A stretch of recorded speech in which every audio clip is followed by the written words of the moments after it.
Catus Maximus here. Greatest tools. This happens to be their dynamic tools brand. Spring-loaded, known as a self-adjusting 3-jaw puller. This is actually a 3 and a 2-jaw because it has the separate leg or finger here, so you can use it in both situations, which I do like that design.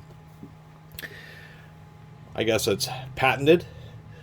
Chrome vanadium, all forged once again.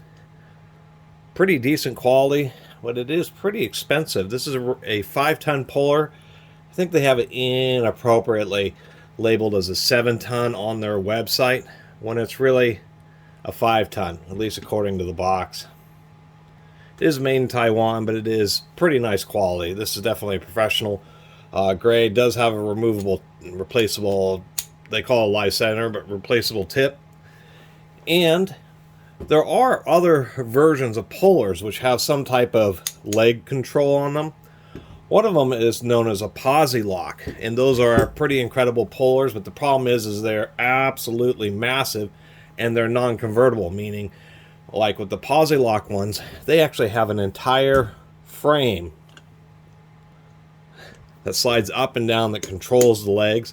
And the problem with those is they can't be converted. They can't have either a 3-jaw or 2-jaw convertible one. You have to buy separate pullers. And that whole frame actually adds a whole lot of extra bulk. And they're super expensive too. A posi lock in this size is like $200. I do have a 15% off discount code. This bringing this to about $160, which is also not cheap, but it's a pretty decent Canadian tool manufacturer. Plenty of length. They're advertising from about the smallest being 3 inches, although you can get away with a little bit smaller than that, all the way up to about 7 inches in diameter. And of course, jaw control, to claim to fame, is it's actually a nicely machined threaded collar that threads on the back of this body, and a pretty tight spring with this plate. And then what that plate does is the back of the jaws are squared off, so you can see when you open up the jaw, that plate is pressing against them.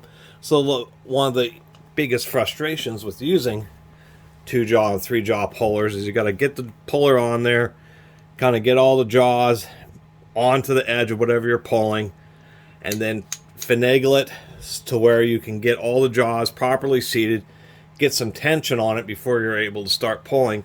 And so this simple adapter here, this spring-loaded top plate with jaws that are designed to be used with that, this is threaded, so in order for you to remove the jaws, you just unscrew this, and that will allow you to release the plate. The jaws are, since they have a plate to hold them in, it's not a through-hole pin, it's a notch in the top of the leg, so it is a slightly stronger design. I do like that versus the hole that goes through the middle. Now you're just working with a much thicker cross-section of the material. And a hole of equivalent diameter removes more material than a half moon. So it is a pretty strong design. Do like that. But as you move the jaw out, you can see it lifts up the plate, and that's what provides tension to kind of keep the jaws aligned. And once again, a simple design change like this can make one of these pullers just a whole lot easier to use. It has been properly cleaned. The threads are pretty smooth. We'll go ahead and unthread this some and just give it a little test run. Don't have much. This gear is a lot smaller than 3 inches, but I'm pretty sure we'll be able to pop that right in there. Get this aligned. This gear conveniently has a little hole in the end of it from when it was machined, and we can see it just lines up nice and properly. Get some tension on there. Whoop, that didn't quite want to be centered. There we go. I see what's happening. If you have it off kilter at all, then it will kind of want to make the jaws want to spread. It's been a while since I used one of these pullers. So you want to make sure that even though it's a spring-loaded, just to kind of help it get it situated. But it does help you get it situated because it's kind of staying there, and then you can press the jaws together, put some tension on it, make sure everything's going to relatively cooperate. And once you do that,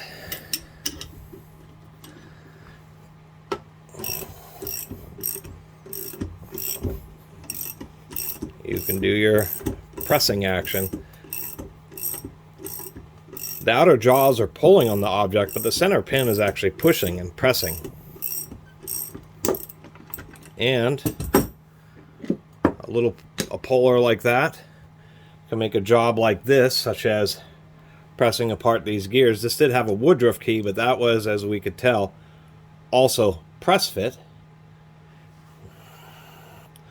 and needed a fair amount of force to actually knock it apart, even though it was all smooth.